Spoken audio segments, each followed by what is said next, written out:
வணக்கம். Tamil cine news channel. சூர்யாவிற்கு இதற்கு முன்பு வெளிவந்த 2 பாகங்களும் வெற்றி பெற்றதால் சூர்யா இயக்குனர் ஹரி கூட்டணியில் உருவாகியுள்ள C3 என்கிற சிங்கம் 3 படத்துக்கு அதிக எதிர்பார்ப்பு உருவாகியுள்ளது. இந்த படத்தில் சூர்யா, ஸ்ருதி ஹாசன், அனுஷ்கா போன்றோர் நடித்துள்ளார்கள். டிசம்பர் மாத இறுதியில் வெளியாக இருந்த சிங்கம் 3 ஜனவரி 26 அன்று வெளிவருவதாக இருந்தது. ஆனால் தற்போது தமிழ்நாட்டில் நிலவும் சூழலை முன்னிட்டு மீண்டும் தள்ளி வைக்கப்பட்டுள்ளது.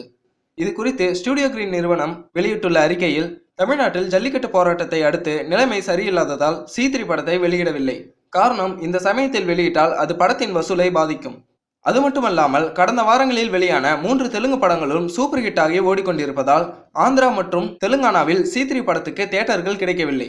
எனவே ஒரு வாரம் தள்ளி ரிலீஸ் செய்வதை தவிர வேறு வழி இல்லை என்று C3 தெலுங்கு விநியோகஸ்தர் சொல்லிவிட்டார்கள்.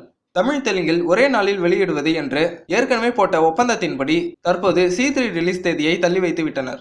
இந்த செய்திகளை பற்றி உங்கள் கருத்துக்களை கமெண்டில் பதிவு செய்யவும். மேலும் இந்த சேனல் உங்களுக்கு பிடித்திருந்தால் சப்ஸ்கிரைப் செய்யவும். நன்றி.